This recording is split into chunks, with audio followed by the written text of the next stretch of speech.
ঠাইখনৰ নাম কিসমত মহনবুৰী। আমি আজি 2 বছৰ হ'ল এই বেকী নদীয়ে আমাৰ তাণ্ডৱ চলাই আমাৰ মহনবুৰীত জয়পুৰ তাৰাকান্দি এইখন গাঁও একদম উঠি গ'ল। আজি এই ৰিচেণ্ট 1-1.5 মাহ হ'ল কমেও 20ৰ পৰা 30 ঘৰ মানুহ পৰিয়াল একদম গৰাখহনীয়ে উঠাই লৈ গ'ল। আজি আমি এই মানুহখিনি ক'ত যাম এইটো ওপৰৱালাই জানে। আৰু আমি বৰ দুখ পাইছোঁ। আমাৰ মাটি বাৰী হেৰাই গ'লে আমি ক'ত থাকিম, ক'ত খাম, আমাৰ ল'ৰা ছোৱালী ক'ত শিক্ষা দীক্ষা ল'ব। আমাক ওপৰৱালা বিভাগীয় কৰ্তৃপক্ষই আমাক কোনো এতিয়া সাড়া দিয়া নাই, কোনো মানুহ অহা নাই এতিয়ালৈকে। আমি তেখেতক বাৰে বাৰে অনুৰোধ জনাইছোঁ যাতে তেওঁলোকে আহি আমাৰ এই গৰাখহনীয়া ৰোধ কৰাৰ কাৰণে ব্যৱস্থা কৰে। যোৱাবেলি যিখিনি হৈছিল এইখিনি এই বছৰ হোৱা নাই, কিন্তু হোৱাৰ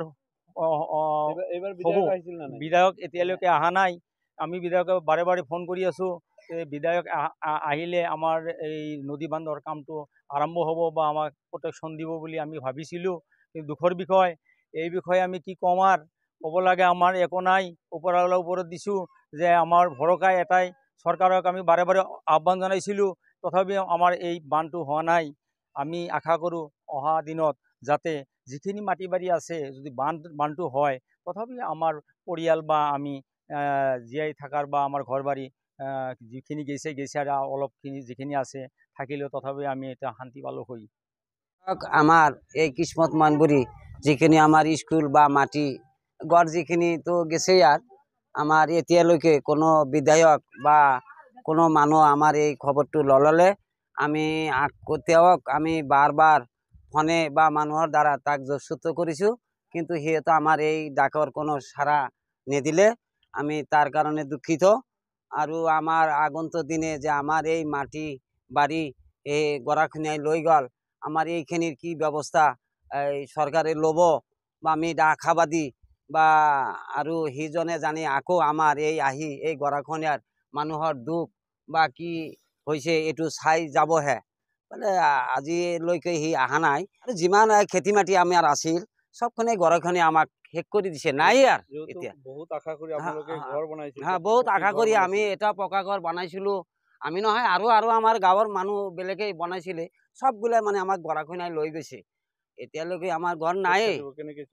এখন আমি আগন্তুক দিনে যে কেনেকৈ চলিম, আমি ৰাস্তাত বা খেতে খামাৰত কেম্প কৰি ৰৈছোঁ। আমি ক'ত যাম আৰু কি কৰিম, আমাৰ আৰু দেখাৰ মানুহ নাই ইয়াতে।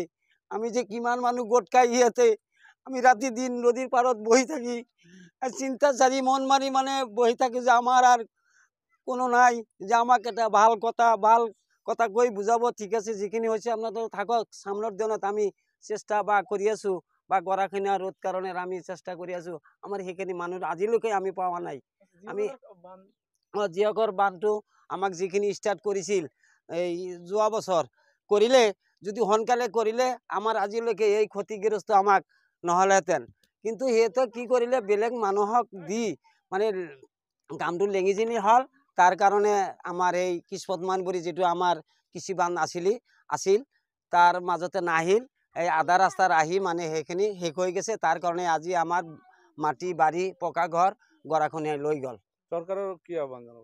চৰকাৰক আমি আহ্বান জানাই যে সামনের দিনা আমার যিখিনি যা হয়েছে, আমার যিখিনি হয়তো মানুষের জীবন আছে ইয়াতে আমি রাস্তাত আছোঁ, সামনের দিনে যেন আমাকে একটু ভাল চিন্তা চর্চা সরকারে করে, এইখিনি মোৰ অনুৰোধ। জিয়াবাগৰ বান্ধটো আমাৰ কামটো এই মই শুনা পালোঁ যে এই এবাৰ সোনকালে হ'ব লাগে, আমাৰ এতিয়াই হ'ব লাগে। হ'লে আমাৰ যিখিনি জাগা আছে, যিখিনি ঘৰ বাৰী আছে, আমি থাকিব পাৰিম যদি কামখানি কৰে।